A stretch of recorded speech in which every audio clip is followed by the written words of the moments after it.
Chavez nous a mis sur la table, a remis sur la table des choses que nous connaissions. Refonder les institutions politiques en faisant une constituante, reprendre le contrôle des grandes sources d'énergie du pays et des moyens publics. Le pétrole au Venezuela, c'est 96% des recettes d'exportation et environ 50% des recettes budgétaires.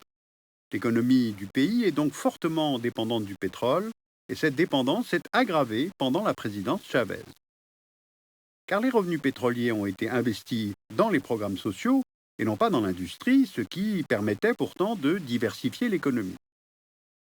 Cette situation oblige ainsi le pays à importer la majorité des biens que les habitants achètent. Environ 50% de l'alimentation consommée dans le pays est importée. Sauf qu'aujourd'hui, les Vénézuéliens doivent faire face à des pénuries régulières, que ce soit des médicaments ou même du papier toilette. Est-ce que vous émettez quelques réserves par rapport au régime ? Oui, mais ça ne m'intéresse pas. Selon l'Office des Nations Unies contre la drogue et le crime, le nombre d'homicides a plus que triplé entre 1998 et 2012. Aujourd'hui, le Venezuela est le deuxième pays le plus dangereux au monde après le Honduras. L'insécurité s'est aggravée sous la présidence Chavez. Je vais terminer avec Maduro. Est-ce qu'il doit partir ?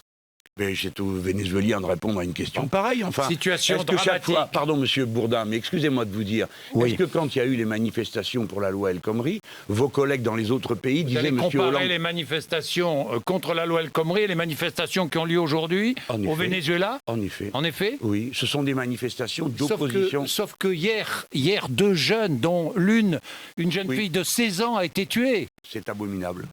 Ben oui, c'est abominable, oui. Oui. Bon. Les manifestations continuent au Venezuela contre le président Nicolás Maduro. Hier, pendant les heures avec la police, 3 manifestants et un militaire ont été tués et une trentaine de personnes arrêtées. Les troubles se sont poursuivis une partie de la nuit, plusieurs commerces pillés à Caracas et dans d'autres villes. L'opposition réclame toujours le départ anticipé du président socialiste. On a déjà dénoncé le fait qu'on subit une dictature. Il n'y a aucune liberté, aucun état de droit. Nous réclamons la démocratie, nous réclamons la libération des prisonniers politiques et un corridor humanitaire pour l'alimentation et les soins.